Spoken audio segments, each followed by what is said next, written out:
Bonjour, mon nom est Jean-Christophe Poirier, bienvenue dans le podcast Humain 360. Notre mission est de vous aider à reprendre le contrôle sur votre santé.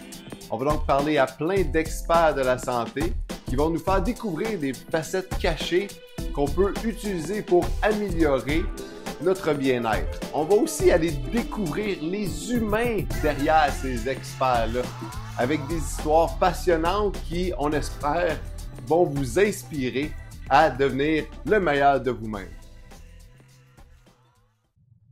Alors bien le bonjour à tout le monde, très heureux aujourd'hui d'être ici en studio avec un ami, Hugo, Dr Hugo Lévesque, psychiatre, pour faire ce podcast. Bonjour Hugo. Salut. Bonsoir en fait, parce que c'est le soir. Ouais, il est tard. Il est tard, on est du monde qui veille tard, mais pour un podcast, qu'est-ce qu'on ferait pas?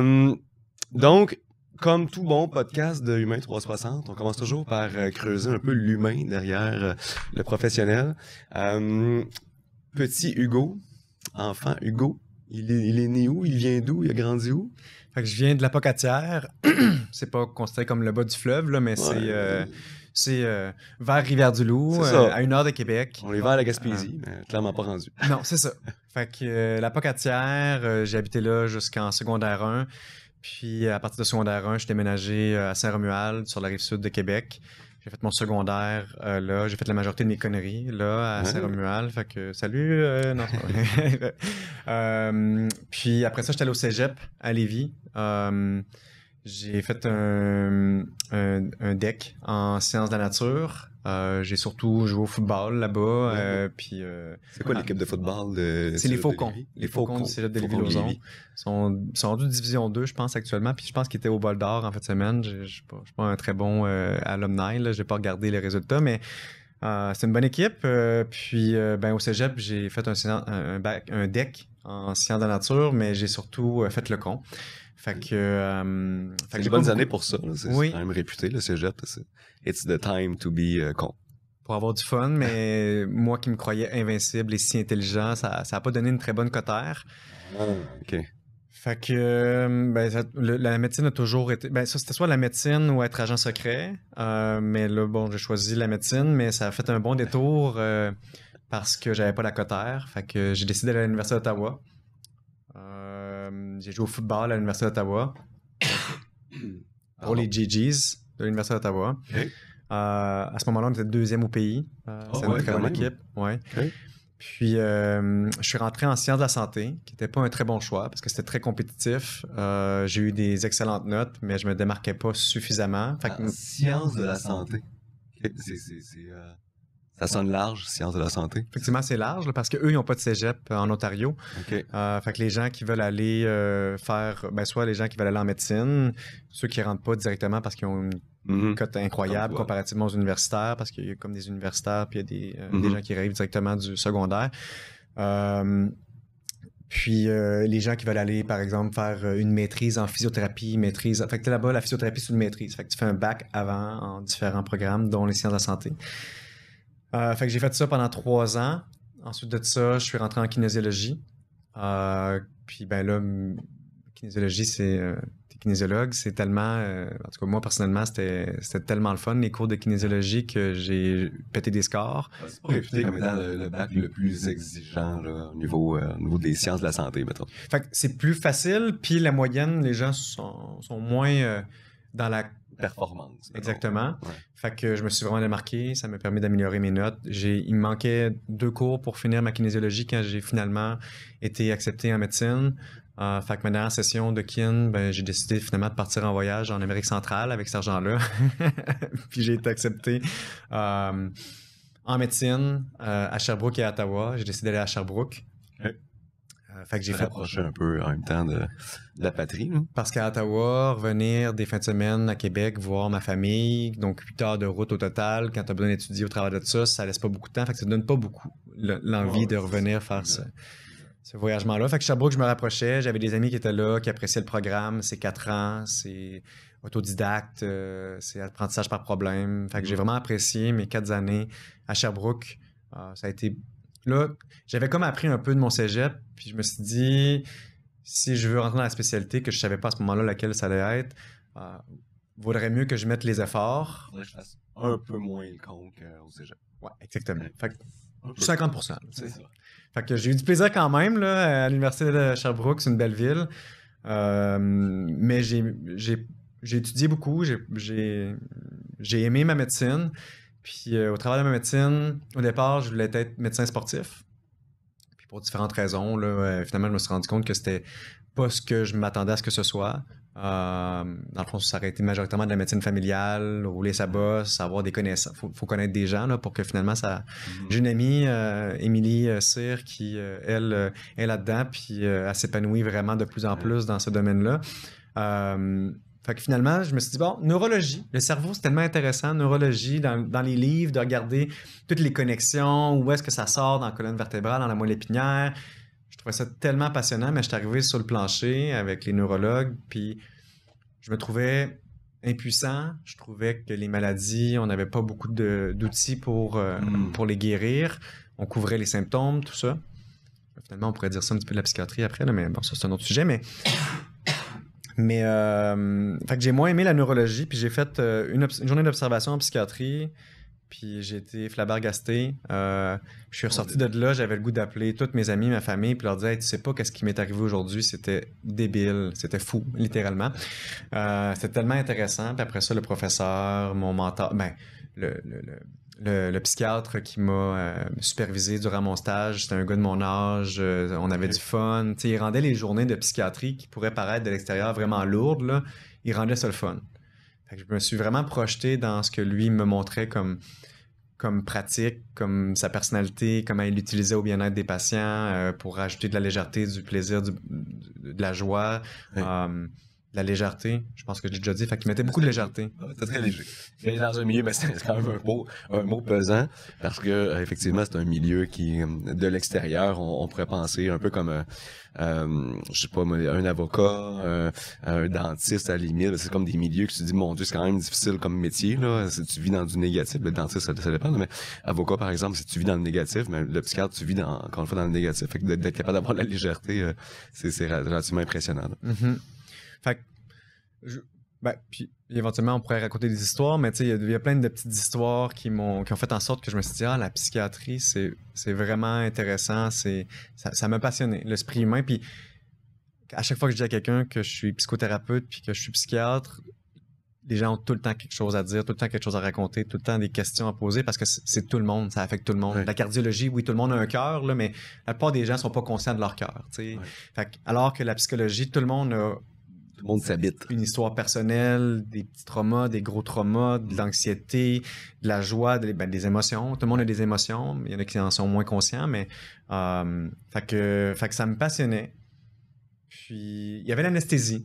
J'ai beaucoup aimé l'anesthésie. D'intuber les gens, de les endormir, des piquer. C'est complètement l'opposé, là, parce que la psychiatrie, tu passes des heures à parler au monde. Dans l'éveil. On tente d'éveiller les gens face à leurs conditions. T'es endors, tu sais. Ouais. Il y a des journées où je me dis, bon, peut-être que ça aurait été bien d'être avec des gens endormis, là, mais la plupart des journées, je suis content de mon choix. Là, c'est une belle job. Ma femme se faisait opérer la semaine passée, se faire enlever une plaque dans le bras. En orthopédie, puis l'anesthésiste qui jasait avec l'orthopédiste là, durant toute l'opération, elle était pas endormie parce qu'elle a eu un bloc là. Mais c'est un de ses commentaires après l'opération. Elle a dit c'est une belle job pareil, l'anesthésiste. Ils ont jasé tout le long. Puis ça doit être pas minimiser non plus l'importance de son travail, mais au final, une fois que tout va bien, c'est ça. L'anesthésiste, quand ça va bien, il n'y a pas grand-chose à faire, mais quand ça va mal, il faut qu'il goal. Il faut qu'il soit prêt à injecter toutes les bonnes affaires pour ramener l'hémodynamie, la stabilité. Là. Fait que je trouvais ça vraiment cool, cet aspect-là. Puis, tu sais, moi, je dis tout le temps aux gens, les gens me disent, psychiatrie puis anesthésie, c'est tellement différent. Puis, je leur dis, tu sais, je fais du ski touring dans des endroits dangereux. Puis après ça, j'aime ça lire aussi le soir. On peut aimer l'adrénaline et en même temps la relaxation, le calme. L'anesthésie, c'est pas nécessairement la relaxation et le calme, mais. Quand ça va bien. Mais sinon, ouais. Puis pour toi, t'associes plus l'adrénaline à la psychiatrie? Parce qu'il y a toujours une situation où. J'imagine qu'il faut être plus vif, justement, d'esprit. Là. Surtout à l'urgence, là. Fait que ça, j'ai recommencé à faire de l'urgence récemment. Fait que finalement, j'ai été accepté en psychiatrie à l'Université Laval. Okay. J'ai fait 5 ans de psychiatrie. Donc, on était à Lévis, Ottawa, Sherbrooke, puis on est rendu à Laval. L'Université Laval, mais j'habitais à Lévis pendant mes années de... En fait, j'habite encore à Lévis actuellement. Mon adresse... Non, c'est pas vrai. Puis, ces 5 années-là ont été des belles années, encore une fois, quoique la COVID est pendant ces années-là. Fait que ça a limité un peu certaines choses. Moi, je m'en faisais pas trop avec ça. Fait que quand les consignes n'obligeaient pas de mettre le masque, moi, je vivais très bien à connecter avec... Parce que, tu sais, je veux dire, en psychiatrie, le visage est important, là, tu sais, la connexion. Puis là, ça fait 1 an et 4 mois que je suis psychiatre. Félicitations. Merci. C'est quand même un accomplissement. Après 15 années d'université. Les gens font pas tous 15 années quand ils vont en médecine. Mais là, 15 années d'université, il était temps que ça finisse. Là. C'est bon que ça finisse avec un doctorat. Il y a des gens qui font 15 années aussi puis qui finissent avec moins que ça. Au final... Des fois, dans certains programmes, le papier, c'est juste pour dire hey, j'ai fait mes preuves, mais finalement, c'est complètement différent sur le terrain. Puis en fait, je dirais que c'est probablement ça en psychiatrie aussi. Mais au moins, le papier me donne le titre officiel là, qui me permet de faire ce que je veux maintenant avec... En toute légalité. Oui, exactement. Fait que, ça serait intéressant. Là, on pourra parler de ça parce que, tu sais, j'ai dit, bon, j'ai fini mes 15 années d'université, mais je continue de me former, là, pas de façon intensive, mais là, j'ai commencé une nouvelle formation vraiment intéressante. On y revient, je veux pas... Mais c'est ça. Fait que ça fait presque 1 an et demi que j'ai terminé puis que maintenant, je pratique en psychiatrie. OK. Et là, donc, tu pratiques où? Moi, je te connais déjà un peu, donc je sais que tu pratiques à Pêche. Mais d'ailleurs, c'est quoi Pêche? Fait que Pêche, c'est un organisme communautaire, PECH. Donc, c'est le programme d'encadrement clinique et d'hébergement. C'est le plus gros organisme à l'extérieur des hôpitaux à Québec. Ça existe depuis 30 ans, un petit peu plus que 30 ans. Au départ, ça a été fondé justement pour aider les gens à se sortir de la rue, le programme d'encadrement clinique et d'hébergement. Parce que le propriétaire, mais c'est un organisme à but non lucratif, là, fait que le DG de... Le président du CA ou le DG. Ouais. Exactement. Le grand Manitou, Benoît Côté, c'est lui qui a fondé l'organisme il y a 30 ans, puis lui a passé par les hôpitaux pas en tant que patient, mais en tant que... Je pense qu'au début, il faisait de l'entretien ménager. Après ça, il était intervenant. Puis il se rendait compte qu'il y avait vraiment des problématiques dans la façon que la psychiatrie était utilisée. La médecine, les hôpitaux, la psychiatrie, des fois, c'est violent. Puis ça prend pas toujours en considération les histoires traumatiques. Disons que la psychiatrie usuelle n'est pas sensible au trauma. Nous, à Pêche, c'est tous les intervenants qui passent par Pêche sont formés en approche sensible au trauma. Là. Il y a différents organismes qui forment là-dedans, dont le CRIMIS à Montréal. Leur formation est vraiment géniale. Je pense que c'est Keys, le nom de la formatrice, mais qui est incroyable aussi. Fait que, tu sais, lui, il a voulu faire différent. Puis, entre autres, il est basé, puis il me semble que c'est finlandais, là, mais il a basé son approche sur Housing First, donc logement d'abord. C'est très difficile pour une personne qui a un trouble de l'usage, une dépendance, une personne qui est dans l'itinérance, beaucoup de trauma, de se sortir de ces choses-là si les interventions sont juste de l'aider alors qu'il reste dans le milieu néfaste dans lequel il est. Donc, la priorité numéro 1, selon cette théorie-là, en tout cas, qui est opérationnalisée, c'est de créer une sécurité minimale, un environnement sécuritaire, finalement, pour déjà le sortir de son environnement qui le pousse à consommer. En fait, je fais une parenthèse, mais je connaissais déjà Pêche, tout simplement parce que ma femme et moi, on écoutait des émissions de... Je sais pas c'est quoi le nom de l'émission, mais en fond, ils suivaient les policiers dans la ville de Québec. Genre d'émission d'une demi-heure, puis à chaque fois, ils montrent des interventions policières. Puis je pense qu'à chaque émission d'une demi-heure, il devait mentionner le mot pêche à peu près 5 fois parce que ça finissait en général, puis on va appeler pêche. Puis l'intervenant de pêche arrivait parce que c'était justement de la toxicomanie au centre-ville, ou des cas un peu de difficulté. Donc ça montre un peu finalement l'environnement dans lequel toi t'interviens. Mais est-ce que t'es terrain? Est-ce que t'es vraiment ou t'es clinique? Donc il y a l'intervenant terrain qui est un travailleur social, qui est qui, dans le fond, la personne qui est sur le terrain? Fait que maintenant, on a plus de 100 employés. Là. Récemment, je disais 120. Je pense que c'est autour de 120, 130. Là. Wow. C'est difficile de garder nos intervenants dans les organismes communautaires. Puis c'est comme ça partout au Québec parce que les salaires sont moindres que dans le réseau de santé. Là. Fait que tu sais, c'est poche parce que c'est plate parce que on est extrêmement important là, pour la communauté. Là. C'est la première ligne, la vraie première ligne. Oui. Et pour des cas qui sont vraiment difficiles aussi, là, aussi sinon plus, mais autant difficiles que les gens qui sont dans les hôpitaux. Là. Puis fait que c'est difficile d'avoir de la rétention. On essaie de créer une culture qui fait en sorte que les gens ont une association, ont un attachement. Ils comprennent pourquoi ils le font. Puis ils voient l'impact aussi. C'est sûr que c'est un milieu où est-ce que tu vois beaucoup plus le résultat de ton intervention que quelque part dans le réseau où tu n'auras pas nécessairement ça. Mais ça, on est comme une petite communauté, là, mais c'est sûr que je pense que c'est 3-4 minimum piastres, dollars de moins. Je veux dire, quelqu'un qui veut bâtir une famille, quelqu'un qui veut avoir son... des centaines de dollars par semaine qui sont pas là. Ouais. Puis que ces gens-là méritent parce qu'ils travaillent extrêmement fort, là, puis je les vois au quotidien. Là. Mais c'est ça. Fait qu'on a, on a différents volets. Fait que ta question, c'était c'est qui va rejoindre les gens.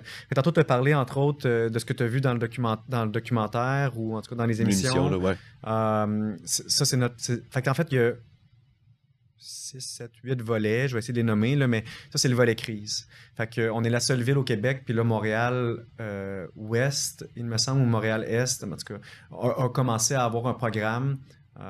Puis là, le nom m'échappe, mais on commence à avoir un programme où est-ce qu'il y a des intervenants qui viennent avec la police pour faire des évaluations de dangerosité lorsqu'une personne, lorsqu'il y a un appel pour soit un danger homicidaire ou suicidaire, parce qu'on se met dans la peau de cette personne-là qui a peut-être de l'instabilité ou en tout cas, clairement, c'est dans un état de crise. Ouais. Et peu importe ce que tu as déjà vécu avec les policiers, quand c'est un policier qui vient intervenir, ça peut escalader. Ça peut... le meilleur premier contact. Alors là, c'est là que nos intervenants de crise viennent avec les policiers pour faire les premiers contacts avec l'appui des policiers, mais pour évaluer la dangerosité. Puis quand que c'est pas nécessaire d'aller à l'hôpital, on a un service post-crise. Fait qu'à l'intérieur de 24 heures, 48 heures, ils font des suivis. Puis quand ils se rendent compte que la personne a des besoins particuliers, fait qu'en fait, à la base, Pêche, notre... objectif principal, c'est d'aider les gens qui sont désaffiliés.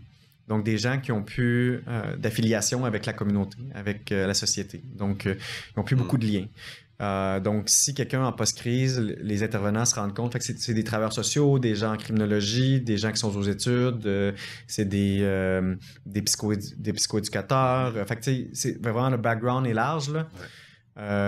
Puis s'ils se rendent compte que la personne a des besoins, ils commencent à les suivre. Puis éventuellement, c'est comme ça pour tous les volets, puis je peux les nommer les autres volets, mais éventuellement, s'ils se disent OK, il y a quelque chose de plus. Là, il y a une problématique supplémentaire que peut-être un de nos 3 psychiatres, donc on est 3 psychiatres à Pêche, pourrait aider. Fait que là, ils nous font une demande de consultation. On en discute ensemble, à voir c'est quoi les besoins, est-ce qu'on pourrait l'orienter. Est-ce que c'est la bonne orientation de venir voir un psychiatre ou est-ce qu'il y a d'autres orientations possibles dans notre communauté? Est-ce qu'il devrait être référé au CLSC, dans une clinique de médecine familiale pour les gens à Bosseuil? Fait que, il y a plein d'orientations possibles. Fait que ça, dans le fond, ce que tu as nommé tantôt, c'est la crise, le service de crise. On est dans les seuls au Québec à offrir ça. On a rencontré ministre Carman récemment pour discuter de ça parce qu'on a très peu de fonds. Le CIUS ne reconnaît pas nos services ou ne les reconnaît pas à sa juste valeur. On a peu de ressources du gouvernement. L'année passée, de ce que j'ai compris, on était 300 000 $ dans le négatif dans notre organisme avec tous les services qu'on donne. Entre autres la crise qui est pas... mais bon, là, je ne veux pas me lancer trop loin dans tout ce qui est... la politique. Oui, et aussi dans la gestion, que c'est pas moi qui s'occupe de ça, clairement. Là, fait que, peut-être que je m'éloigne de... le message. Ouais, clairement. S'il y a quelqu'un à la maison qui est un philanthrope puis qui cherche un projet de philanthropie, on a un bel organisme qui a ces besoins-là. Fait que, volet de crise, volet itinérance. Donc, on va rejoindre les gens directement à la rue, dans les organismes pour personnes itinérantes. Après ça, on a un volet de stabilité résidentielle. En fait, on a un volet qui s'appelle le clé en main, porte-clé en main, où est-ce qu'on aide les gens à aller chercher des subventions, à aller chercher un logement. On a la stabilité résidentielle. Donc, en ce moment, on a 4 logements avec plus que 100 portes. Puis on a des gens qui sont... 4 logements, 4 bâtisses. 4 bâtisses. OK. Avec des gens qui sont pour s'assurer de la stabilité résidentielle, de la vie communautaire. On a un service de loisirs et d'art, fait que Sherpa. Fait que ça, les gens peuvent venir faire de l'art-thérapie, effectivement, de la musique, des ateliers sur toutes sortes de sujets, récemment sur la communication non violente. Bon. On a un SIV, un service d'intensité variable. Ça fait que ça, là, les hôpitaux ont ça aussi, mais tu sais, où est-ce que nos intervenantes, je pense que c'est juste des filles qu'on a dans ce service-là, où est-ce qu'il aide les gens, soit des fois 3 fois par semaine si les besoins sont là, des fois c'est 1 fois par 3 semaines. Selon les besoins, ils donnent plus d'intensité ou moins d'intensité. On a, on a des soins psychocorporels, fait que le Bifrost, c'est là que moi je suis, donc la psychiatrie est au Bifrost, puis on a une approche psychocorporelle, donc on a des gens qui sont formés en TRE, en Tension and Trauma Releasing Exercise, pour faire trembler le corps, pour venir libérer une partie des traumas du système neurologique qui est hyperactivé. On a une massothérapeute qui vient faire des massages pour des gens qui ont beaucoup de difficultés avec le toucher, qui ont de la fibromyalgie, de la fatigue chronique, toutes sortes de conditions. Elle est payée beaucoup moins cher qu'elle serait si elle était dans le privé. Ma collègue est formée en EMDR, Fait que tu sais, on est assez... Il y a une variété, Ouais. il y a une palette de couleurs, d'approches, tellement pour s'assurer de couvrir, dans le fond, ce qui est dans le possible. Donc ça, c'est pêche. Puis on est limité dans le temps. Puis Oui. j'ai un sujet dans lequel je veux qu'on arrive par rapport au congrès de la santé intégrative. Mais ça, c'est un volet pêche de ta vie professionnelle. Il y a d'autres volets aussi. Rappelle-moi-les. Oui. Fait que donc, pêche, c'est la majorité de ma pratique. Puis c'est de la clinique, comme tu as dit tantôt. Fait que j'ai un bureau là-bas, un merveilleux bureau, où est-ce que je rencontre des gens dans mon bureau, mais des fois, je me déplace aussi. Fait que quand les gens ont de la difficulté à venir à mon bureau, comme ce matin, mon premier rendez-vous était dans un de nos hébergements. Okay. Mais une journée par 2 semaines environ, je vais au centre de détention de Québec, donc la prison de Québec. Ça, c'est quand tu avais fait des niaiseries au cégep, là. Ouais, j'en ressors à toutes les fois que j'y vais, là, ils me gardent pas là-bas, là, heureusement, là, il y a une chance que ça pas. Mais je vais faire des consultations pour le centre de détention. Avant, c'était juste des hommes. Maintenant, le psychiatre qui s'occupait de l'aile pour femmes est plus là. Donc là, récemment, j'ai commencé à faire des consultations pour les femmes qui sont détenues aussi. D'ailleurs, on a un service probation, on a trajectoire justice aussi à pêche que j'ai pas nommé. Fait que il y avait des volets qui sont extrêmement importants pour faire que les gens ont une trajectoire différente. Les gens qui sont sans abri puis qui ont 10 contraventions, ils peuvent pas les payer. Est-ce qu'ils vont faire de la prison ou est-ce qu'on va trouver une façon différente de gérer ça? T'sais, ça n'aurait pas de bon sens. Ouais. En fait, bon, notre système des fois. Fait que quand les gens sortent de la prison, des fois, je continue de les suivre. J'ai commencé à faire récemment des consultations au Centre de réadaptation en dépendance de Québec, le CRDQ, pour mes collègues omnipraticiens qui pratiquent là-bas puis qui ont des cas plus difficiles. J'ai aussi commencé à avoir une pratique en région. Fait que je fais du dépannage en région, puis entre autres parce que probablement que le ministre va nous obliger à faire du travail en milieu hospitalier, ne reconnaîtra pas notre travail à pêche là, en communautaire avec les gens très démunis et désaffiliés qu'on sert. Fait que le dépannage va me permettre au moins de remplir avec le projet de loi 15 le quota minimum, sinon je perdrais 30% de mon salaire, là, alors que mon salaire est déjà très diminué vu que je travaille en organisme communautaire. Là, ouais. Encore une fois, ça n'a pas de sens. Mais encore une fois, on ne parle pas de politique. Mais... Puis ma dernière... Oui, vas-y. Ben, juste rapidement, mais en région, c'est large. Là. Ils peuvent t'envoyer n'importe où ou tu sélectionnes que tu veux aller? Je peux sélectionner. Okay. Fait que moi, cet été, je suis allé à Rimouski. Okay. C'était vraiment fun. C'est bizarre, ce coin-là. Là, moi, j'irais pas là. La Pocatière, Rimouski, ce coin-là. Là. Ouais, il y a des hurleux-berleux qui viennent de là. Puis là, à partir de janvier, ben là, j'ai accepté de faire 1 semaine ou 5 à 6 semaines à Sept-Îles. OK, voilà, on est plus loin. Fait qu'on s'en va dans le nord, dans pas long. OK. Puis mon dernier dada, la dernière chose que je fais actuellement, qui est une petite partie, c'est des thérapies assistées par psychédéliques. Donc, en ce moment, je peux pas en faire, même si j'y crois énormément. Puis, ben, c'est de ça que tu veux me parler aujourd'hui. Ben oui, t'arrives au sujet chaud, parce qu'effectivement, un des objectifs de se parler aujourd'hui, c'était de pouvoir aussi introduire le fait que Hugo va être conférencier au Congrès de la santé intégrative les 31 janvier et 1er février 2025. Donc, si vous écoutez ça à temps, on n'est pas encore rendu là, ben Hugo va venir nous parler, en fait, de la renaissance des psychédéliques. Puis je pense que tu vas pouvoir nous expliquer pourquoi le titre c'est La Renaissance de. Puis les psychédéliques, je m'y suis intéressé, bon, un peu, je dirais pas comme tout le monde, parce que c'est pas tout le monde qui s'est intéressé à ça, mais il y a des documentaires sur Netflix, bon, il y a de l'information qui circule par rapport à ça. Et moi qui ai ma femme fait de la recherche au niveau de la toxicomanie, donc je baigne un peu indirectement. Moi qui ai été un très faible consommateur de drogue dans ma vie, là, pour ne pas dire jamais. Fait que j'avais puis avec une éducation catholique moyenne, là, que la drogue c'est le mal, puis bon, sans en faire un cas nécessairement. Là. Fait que je m'étais jamais tant intéressé, puis là je me suis intéressé à ça, puis effectivement il y a comme beaucoup de couleurs, sans jeu de mots, là, mais qui sort de ce volet-là. Fait que ça a vraiment piqué ma curiosité.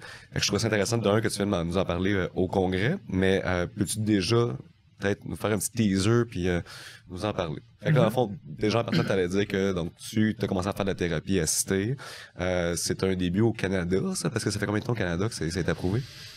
Donc, ce n'est pas approuvé actuellement, Okay. ce qui fait en sorte que c'est pour ça que ça rend l'accessibilité extrêmement difficile et le processus très fastidieux. Là.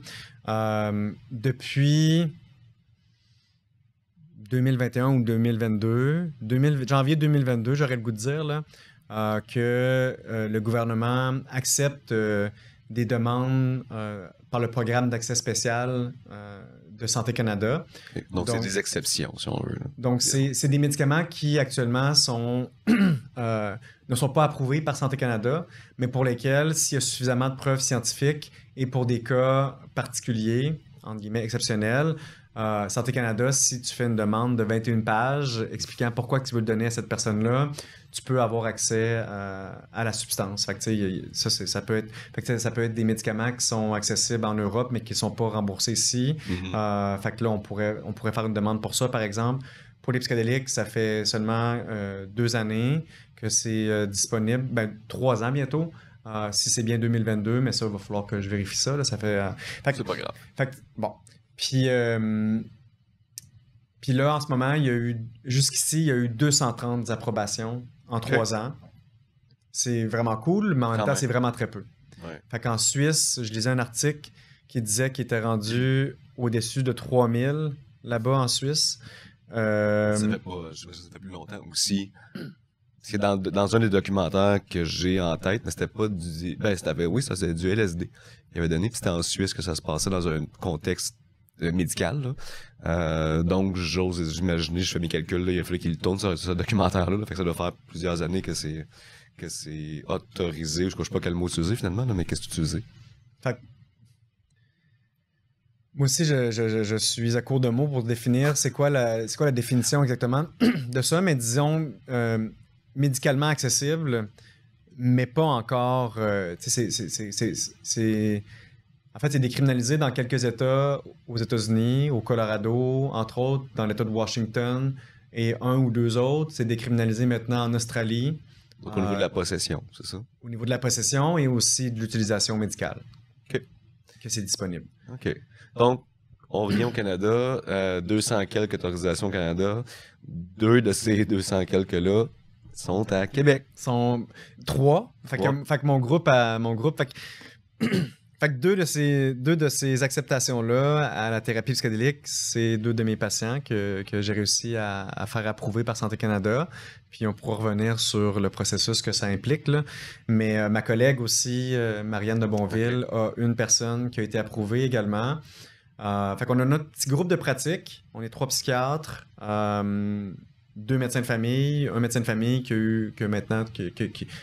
a pris une pause pour des raisons personnelles. Donc, on est 4 médecins, 3 psychiatres, un psychologue de Montréal, Joe Flanders, qui lui travaille à sa clinique personnelle, Mindspace, si je ne me trompe pas. Lui, il travaille avec la kétamine actuellement parce que c'est ce qui est disponible, qui nous supervise.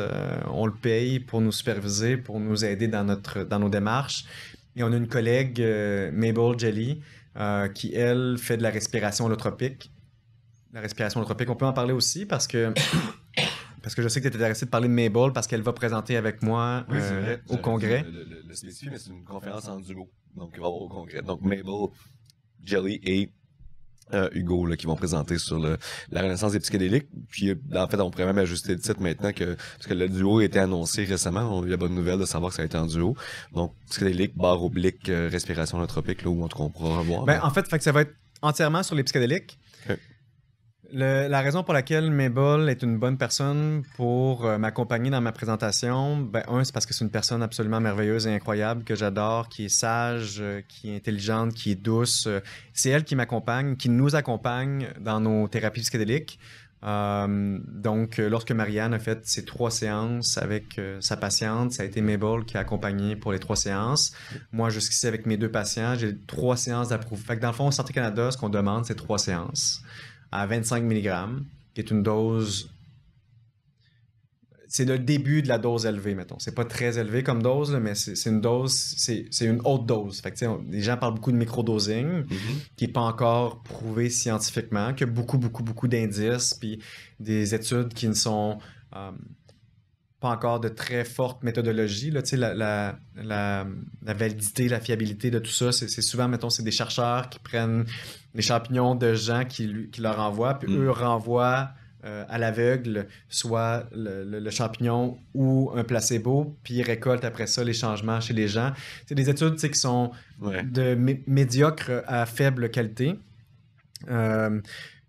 Là, je me suis redirigé, mais c'est pour dire que c'est ça. Que 25 mg. Donc, les 2 séances que j'ai faites avec 2 patients différents, puis on va en avoir d'autres qui vont venir, c'était assisté par Mabel. Parce que Mabel, dans le fond, elle a beaucoup d'expérience dans une branche qui est connexe au psychédélique, qui est la respiration holotropique.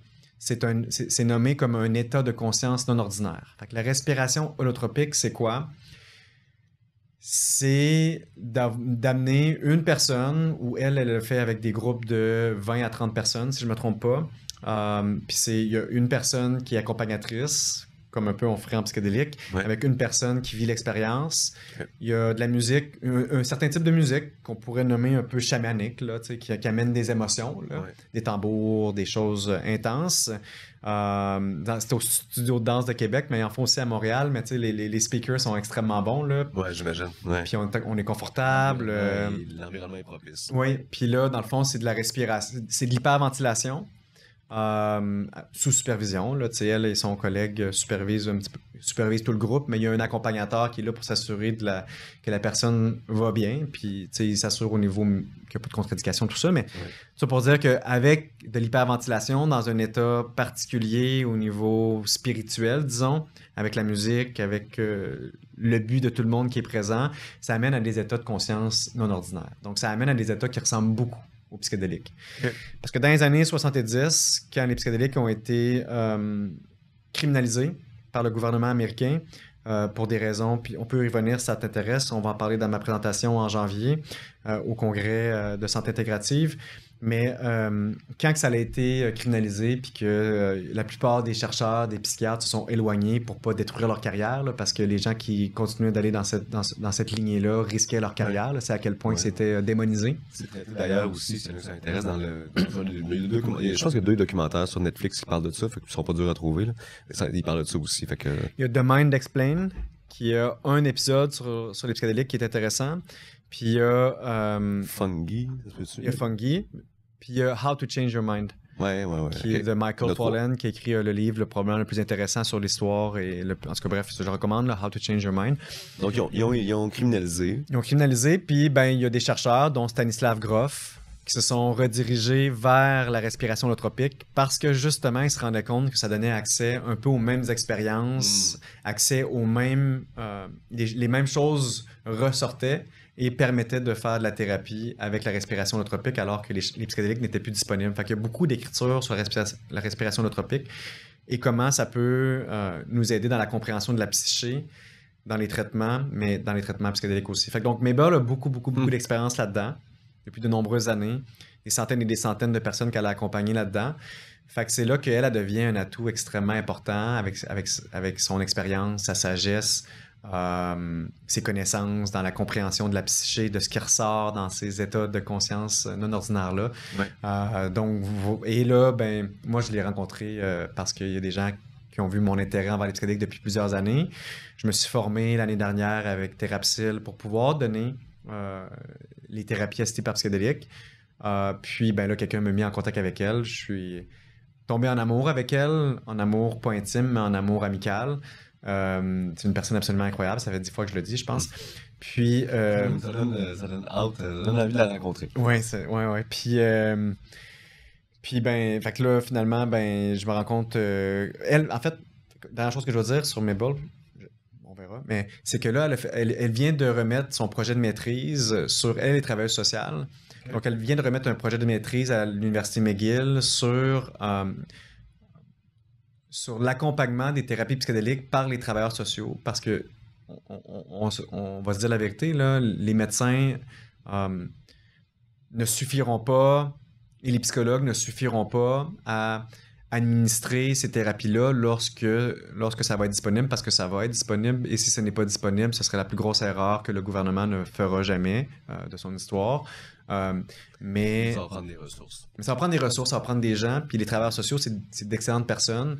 Ils peuvent pas faire de la psychothérapie, puis en passant, on peut parler de comment ça se passe durant ces séances-là, mais tu sais, ils pourraient... Actuellement, si on parle de thérapie assistée par psychédélique, ce qui est important, c'est la psychothérapie qui se passe avant et après. La séance amène quelque chose d'important, évidemment, c'est un catalyseur. Donc, le fait d'avoir un psychothérapeute, c'est toujours assisté par 2 personnes, là, une thérapie assistée par psychédélique, idéalement un homme et une femme. Et elle a écrit une thèse sur comment les travailleurs sociaux vont éventuellement être des atouts potentiellement très importants. Donc, elle a beaucoup de connaissances dans le domaine de toutes sortes de façons. Donc, voilà pourquoi que c'est une coéquipière idéale pour présenter avec moi en janvier. C'est très bien présenté. Elle est introduite. Je pense qu'on a juste hâte d'entendre son contenu, surtout qu'il n'y a comme pas de molécules. Ben, il y a toujours des molécules. Les molécules, c'est de l'oxygène. En tout cas, il y a un processus mécanistique qui m'échappe et qui sera présenté, en fait, peut-être en janvier. Mais j'ai envie qu'on parle un peu... Là, tu me dis qu'effectivement, bon, c'est l'importance de la psychothérapie avant et après. Intuitivement, on pourrait effectivement penser que c'est le pendant qui est important, puis que dans le fond, pendant, il se passe des affaires, puis que là, il faut parler d'un trauma, ou je pense à voix haute, là, parler d'un trauma ou ramener une situation, puis comme faire la psychothérapie d'enfant avec la personne pendant qu'elle est sous influence de la substance. Là, je comprends que c'est pas nécessairement le cas. À ce moment-là, qu'est-ce qui se passe? Tu peux pas nous faire un dessin ou nous faire peut-être une vidéo, mais selon toi, qu'est-ce qui se passe? J'ai envie de voir de l'intérieur de sous influence dans une séance. Moi, j'ai vu les gens dans des documentaires couchés avec justement la musique, mais vu de l'intérieur, qu'est-ce qui se passe? Fait que tantôt, tu m'as dit que... fait qu'en fait, ce soir, on était supposé de tourner une autre chose ensemble, là, puis finalement, les deux, on s'est dit qu'on était trop fatigués et qu'il était trop tard, fait qu'on a décidé d'avoir cette gentille discussion-là. Ouais. Tu m'as dit qu'on avait accès à la caméra. Est-ce qu'on a encore accès à cette caméra-là? Oui. Est-ce qu'on peut montrer mon dessin ici? Est-ce qu'on va être capable de le voir? On va être gentil avec l'éclairage, en fait. Ouais, ok. Ouais, on va les salles de couleurs. Ok, bon. Mais je vous... ouais, c'est juste une question d'âme. Ok. Oh, on l'a, là. Fait que là, dans le fond, là, ça, c'est schématisé comme ça peut nous permettre de comprendre un peu plus, là. Fait que le cercle de gauche, en fait, c'est quand on met une personne sous l'effet de psilocybine ou de n'importe quel psychédélique dans un IRM fonctionnel qui est une imagerie, donc une machine à imagerie pour voir quelle partie du cerveau qui est active et comment elle est active et connectée à quoi. Ben, ce qu'on peut voir, c'est à gauche, lorsqu'une personne est sous placebo. Lorsqu'une personne est sous placebo et qu'elle va dans la machine, on peut voir que différentes régions du cerveau, donc différentes couleurs représentent différentes régions du cerveau. Donc là, tu nous parles de... Je mets mon doigt, là. Ouais, ça c'est comme un état normal. Oui, ça c'est un état normal. Où est-ce que les connexions à l'intérieur d'une seule zone de cerveau sont assez grandes, mais entre les différentes régions du cerveau sont très limitées. Alors que à droite, c'est lorsqu'une personne prend de la psilocybine et on le met dans un IRM fonctionnel, on voit que les possibilités de connexion qui n'étaient pas disponibles habituellement sont décuplées. Sont vraiment, donc, la connexion structurelle du cerveau est vraiment augmentée.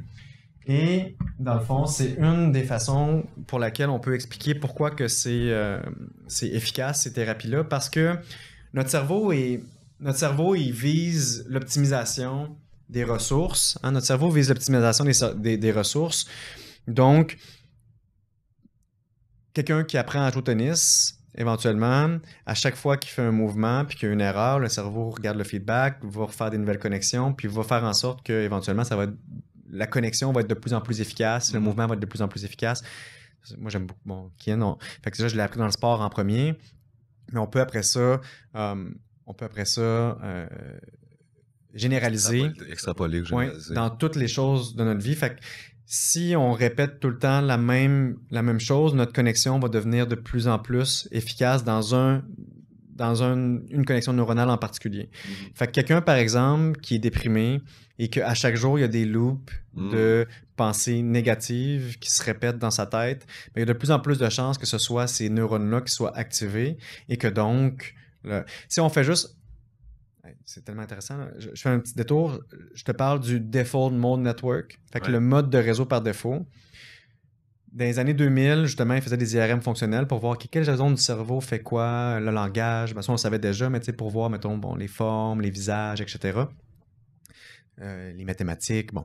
Puis, à un moment donné, les gens étaient dans l'IRM fonctionnel, entre les tâches, puis les chercheurs se sont rendus compte qu'il y avait tout le temps les trois mêmes zones du cerveau qui étaient en communication quand la personne ne faisait rien. Hein, quand elle faisait rien à l'œil nu, mais dans sa tête, la personne, elle pensait à elle-même, elle pensait à son passé, donc toutes des pensées autobiographiques, à ce qu'elle va faire ce soir, à qui elle est, à ses relations. Quand on pense à nous-mêmes, on a les trois mêmes zones du cerveau qui sont en fonction, puis ben, c'est pas mal ça qu'on appelle rêvasser, hein, quand on en fait, c'est très rare, à part les moines tibétains ou les gens qui ont fait de la méditation pendant 10 ans, que notre cerveau est silencieux. Là. Fait que quand on regarde ce mode de réseau par défaut, là, le Default Mode Network, on peut prédire une dépression à l'avance parce qu'on peut voir que chez les gens déprimés, il y a des loops de pensées négatives, donc les mêmes connexions qui se reforment tout le temps et qui sont hyper actives. Donc, ce sont des microzones qui sont activées. Dans le fond, on est capable de cibler ces zones-là, mais qui sont vraiment très petites, là, mais ces zones très, très, très précises là, de l'encéphale, du cerveau. En fait, ce ne sera pas une zone. Fait que c'est les trois zones du cerveau qui sont activées, mais c'est l'interconnexion. C'est la communication entre les zones. Oui, c'est ça. Fait que c'est les trois zones qui communiquent une avec l'autre. Okay. Et fait que dans le fond, c'est ça. Fait qu'on peut voir que quand une personne est dans les ruminations, plus qu'elle est dans les ruminations, plus qu'elle a de chance de tomber en dépression, par exemple. Fait que ce qui arrive, c'est que quand on reconnecte tout le temps ces mêmes affaires-là, puis plus qu'on vieillit, plus qu'on est rigide, ben, on imprime de plus en plus. Comme aujourd'hui, je vois l'image peut-être à cause de ça, mais tu sais, j'imagine quelqu'un qui est, en l'occurrence moi, qui est au téléphone, ou tu sais, puis qui avec un bout de papier puis un crayon, là, puis que tu parles, puis tu dessines n'importe quoi. Puis tu fais comme une forme, puis t'as refait, mais tu passes à travers la feuille de papier, là, à force de la refaire. Mais tu sais, c'est un peu ça finalement, à force de passer le message neuronal pendant 1 an, 5 ans, 10 ans, 20 ans, 30 ans, 40 ans, ben là, maintenant la feuille de papier déchire. Là. Fait que c'est pour ça qu'on dit on n'apprend pas à un vieux singe à faire des grimaces, là, parce que les gens, plus qu'on vieillit, plus qu'on est enraciné, plus qu'on est cimenté dans nos croyances, dans nos façons de voir les choses, dans nos façons de voir la vie, dans notre politique. Fait que plus qu'on est vieux, plus qu'on a des avantages à faire des psychédéliques. Okay? Fait que pour un enfant de 5 ans, donc le cerveau est extrêmement plastique et donc toutes ces connexions-là neuronales n'ont pas encore été sélectionnées, n'ont pas encore été pruned, élaguées en français. Donc, avant l'élagage, fait que à la naissance, là, on est avec... J'invente des chiffres, là... c'est quoi déjà? C'est des centaines de milliards de neurones, puis ça rapetisse vraiment rapidement pour que finalement on choisisse les meilleures, celles qui ont les meilleures connexions, celles qui nous amènent... la survie. Là. Au final, à cet âge-là, de quelques mois, mettons, j'imagine qu'on est en mode « je veux survivre ». Et quand je pleure, j'ai du lait. Quand je fais ci, j'imagine. Exactement. Fait que plus qu'on vieillit, plus qu'on devient... moins que notre cerveau est plastique et plus que ce que je vous ai montré tantôt est utile. Parce que là, on vient d'ouvrir des nouvelles connexions qui n'étaient plus disponibles. J'ai beaucoup aimé, à un moment donné, une image qu'un expert donnait qui était... Imaginez-vous que vous allez sur une montagne l'hiver, puis là, il n'y a aucune trace qui est faite, puis vous prenez votre toboggan, puis vous glissez, tu sais. Puis à un moment donné, vous allez vous ramasser, à force de passer tout le temps là, vous ramassez quasiment comme un truc de bobsleigh, là, tu sais, comme une glissade de bobsleigh. C'est extrêmement difficile de sortir de la glissade de bobsleigh. Puis quand t'en sors, ou comme sur la route, quand on est en automobile, puis qu'on est comme dans les petits dallos, là, Ouais. fait que quand on est là-dedans, on est extrêmement stable, puis quand on essaie d'en sortir, ben là, c'est plus tough. Mais quand on rentre dedans, on reste quasiment pris dedans, là, tu sais. Ouais. Ben, à force de repasser par, ou notre analogie, c'est celle de la forêt, tu sais, à force de repasser par les mêmes chemins, on Le débroussaille. sentier. Fait que sur la montagne de neige, à un moment donné, quand on prend des psychédéliques, si on est tout le temps dans la même track, qui peut être négative pour nous, fait que la raison pour laquelle on prend des psychédéliques, oui, il y a les façons récréatives, puis on peut faire la différence ensemble tantôt si tu le désires, mais en milieu thérapeutique, c'est pour des gens qui sont en dépression réfractaire, qui sont pognés dans leur loop de pensée. Puis là, c'est comme si on venait mettre une couche, hein, une couche de neige fraîche pour pouvoir créer des nouvelles pistes. Puis là, on n'est plus obligé d'être resté pogné dans la même track qu'on a pris depuis des années. Explorer finalement aussi ces autres pistes-là, leur montrer que parce qu'au final, j'imagine que leur piste est sécurisante. Là. Aussi négative soit-elle, pour eux, elle est très sécurisante. C'est leur quotidien, c'est leur maison. Fait que là, de leur montrer qu'il y a d'autres façons de penser, que ces autres façons de penser-là ne les mettent pas à risque ou que ça peut être même agréable et positif. Est-ce que je suis pas trop loin de quelque chose? Ou... Ben, oui, c'est une belle façon de le voir. Et en fait, je pense surtout... Oui, effectivement. Fait que, c'est là que tantôt on disait que l'expérience est importante, puis on peut parler de l'expérience en tant que telle, mais la psychothérapie, selon moi, selon mes collègues, selon Nicolas Garel, qui est un des pionniers au Québec à l'Université McGill, dans le développement, dans la démocratisation des connaissances en thérapie psychédélique. Selon nous, les compagnies pharmaceutiques qui vont essayer d'isoler le composé actif des psychédéliques pour enlever l'expérience et seulement donner encore une fois un traitement au long terme, selon nous, c'est pas adéquat parce que l'expérience en tant que telle, l'activation des récepteurs est importante, mais tout le travail qui est fait autour. Et donc, une fois qu'on a des nouvelles connexions qui sont disponibles pendant un certain temps, parce que c'est pas infini, ça, là, ces connexions-là, ça dure quelques semaines, mais c'est là qu'on peut amener la personne à, même avant, surtout avant, c'est extrêmement important, là, à faire de l'imprégnation neuronale sur qu'est-ce qui est déséquilibré dans ma vie, qu'est-ce qui m'amène à... Des dépressions endogènes, là, des dépressions qui sont simplement biochimiques, ça existe. Mais je dis pas que j'y crois pas, mais pour moi, c'est comme... C'est tellement... C'est biopsychosocial, là, c'est tellement de facteurs et d'accumulation et de... Dans le fond, selon moi, c'est comme... C'est comme une toile d'araignée, là, tu sais, puis on part au milieu de notre toile d'araignée, puis éventuellement, il y a des trous qui se forment, il y a des défauts qui se font, il y a des...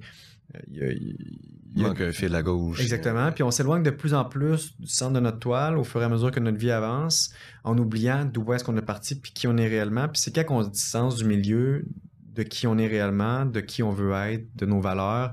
C'est là que je pense que la dépression, elle apparaît. Puis, je veux dire, bon, il y a plein d'autres facteurs, là, mais... Fait que les psychédéliques, si on amène la personne à réfléchir à toutes les sphères de la vie, là, au niveau... personnel, professionnel, interpersonnel, intime, loisirs, environnemental, habitudes de vie, etc. Puis qu'on regarde, sont où les déséquilibres, qu'on amène ça à la pensée, qu'on va dans l'expérience. Après ça, la personne a déjà des pistes de solutions qui sont disponibles. Ça s'appelle l'imprégnation neuronale. Là, fait que si tu vas en nature avant de vivre ton expérience, il y a pas mal plus de chances que durant ton expérience que tu aies des images de nature, entre autres. Okay. Mais c'est normal, là, c'est les neurones qui sont activés durant l'expérience. Mais je pense que ça ouvre juste plein de portes à voir les choses différemment, puis à voir où est-ce que peut-être qu'on s'est éloigné du centre de notre... Moi, j'aime cette analogie-là, l'analogie de la toile. Là, ouais. Okay. Puis les champignons, comme d'autres plantes, comme d'autres expériences, peuvent permettre de venir justement regarder à quel endroit est-ce qu'on a eu des trous qui se sont créés dans notre toile, essayer de les réparer pour pouvoir se rediriger vers le centre de qui on est réellement puis qui on veut être. Intriguant. C'est un monde, c'est un monde que qui a déjà été beaucoup plus connu, en fait, là, puis on le sait, on le réfère beaucoup à l'espèce d'époque hippie et compagnie, là.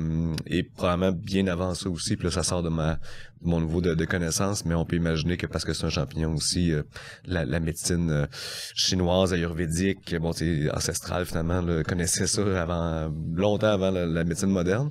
Mais je trouve ça intéressant de voir justement une réentrée dans la médecine moderne. Ça définit bien aussi la santé intégrative qui se veut être un pont entre le monde médical conventionnel et les approches complémentaires. Puis dans le complémentaire, ben on a souvent les produits de ce genre-là. Bon, c'est pas encore disponible, sauf sur le site web de Humain 360 si vous voulez acheter des biscuits dans la soirée. J'étais comment? Ouais, c'est nouveau ça. Nouveau service. Donc, j'aurais aimé ça qu'on en parle en fait encore pendant 2 heures de temps. Heureusement, en fait, on aura plus qu'1 heure, en fait, 1h15 de présentation par ce beau duo en janvier. Puis, mais c'est ça, c'est vraiment ça vient piquer la curiosité de se dire, mais qu'est-ce que c'est que ce véhicule-là, qu'est-ce que c'est que cette expérience-là, puis en espérant que justement la recherche se poursuive, puis que le monde médical conventionnel ait ses preuves suffisantes vraiment d'innocuité à tout de moins là pour pouvoir aller de l'avant puis élargir un peu l'autorisation, encore là je cherche le bon mot là, mais l'utilisation finalement là, de la substance. Y a-t-il un dernier élément que tu voulais mentionner par rapport à... Ben, on va le renommer, je pense qu'on aurait pu le nommer initialement là, quand on a commencé à parler du sujet, puis on va le nommer à notre conférence là, mais on ne recommande pas aux gens de faire ça chez eux tout seuls. C'est une chose, moi, une blague que j'aime dire, c'est comme, tu sais, il y a des gens qui disent c'était tellement merveilleux comme expérience, tout allait bien, jusqu'à temps que le char pogne en feu. Mais tu sais, ou que qu'il arrive telle affaire, ben, parce que tu n'étais pas dans un bon setting. Là, on pourrait parler de set puis de setting, là, qui est le mindset et qui est l'environnement dans lequel tu fais ces substances-là. Puis, ben, faut que ce soit supervisé. Les gens peuvent pas tous en faire en même temps. Fait que c'est important de dire que ce n'est pas un one treatment fits all, que c'est pas fait pour tout le monde. Il y a des contre-indications importantes, à ceux des contre-indications au niveau physique parce que ça augmente la tension artérielle. Fait que au niveau cardiaque, au niveau du foie, interaction médicamenteuse. Fait qu'il y a des gens qui ont des médicaments qui peuvent interagir avec ça, qui pourraient entraîner des syndromes sérotoninergiques parce que, fait que puis au niveau psychologique. T'sais, moi, on n'a pas parlé beaucoup, là, mais pour que je fasse ma demande, ça prend des mois. Là, ça prend des mois pour que je fasse mon évaluation pour savoir qu'ils ont, 1, la condition, 2, qui répondent aux critères, 3, qui n'ont pas les contre-indications, 4, qui n'ont pas un historique personnel ou familial psychotique ou des maladies psychiatriques sévères.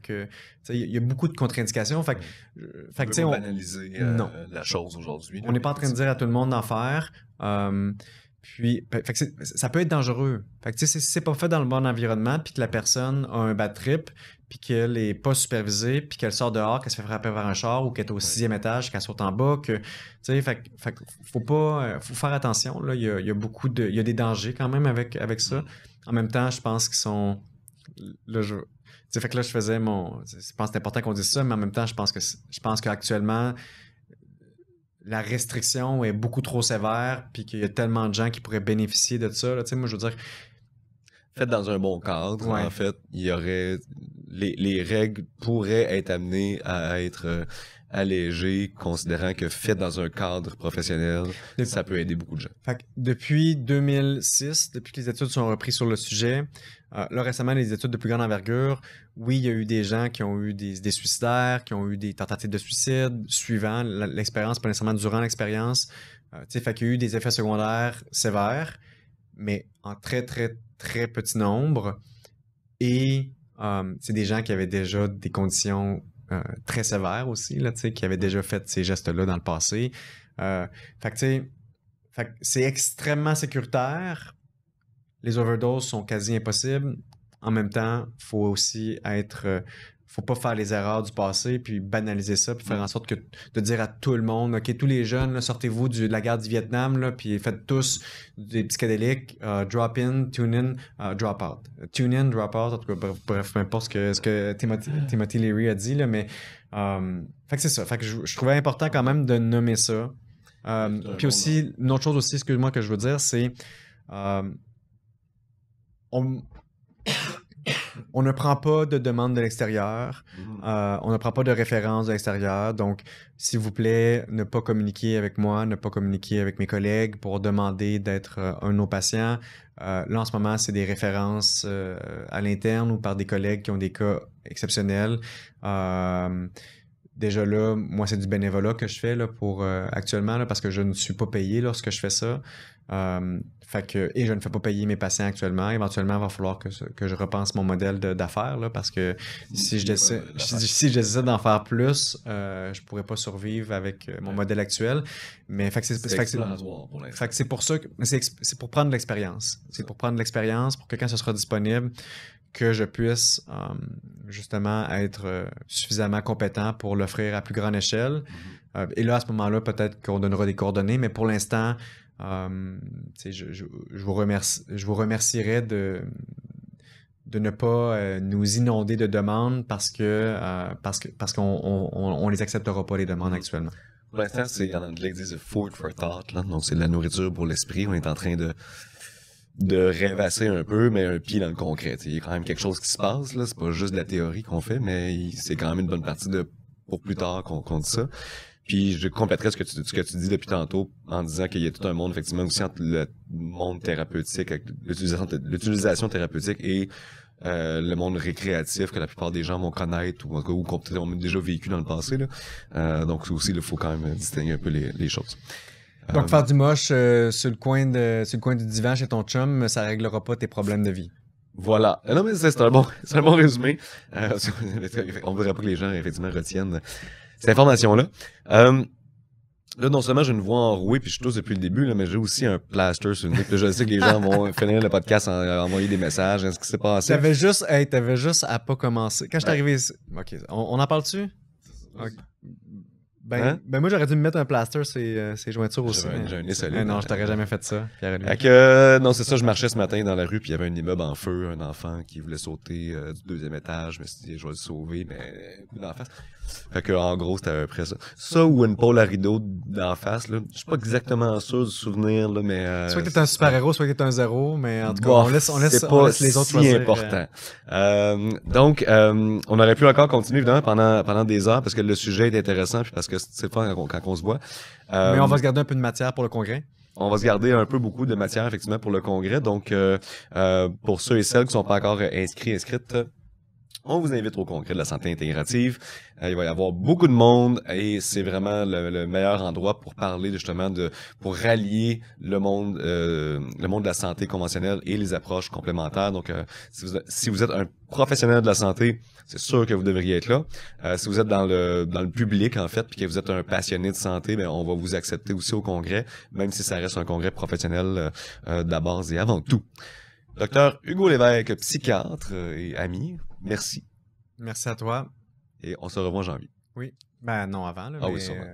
Les autres, on va revoir en janvier. Et oui, déjà à la fin. Vous avez aimé cet épisode-là. Merci de partager avec les gens autour de vous, que ce soit en nous donnant une notification, des étoiles, partager pour faire connaître la bonne nouvelle, pour nous aider à accomplir notre mission qui est aider le plus de gens à reprendre le contrôle sur leur santé. Mon nom est Jean-Christophe Poirier. Au plaisir de vous revoir dans le prochain épisode.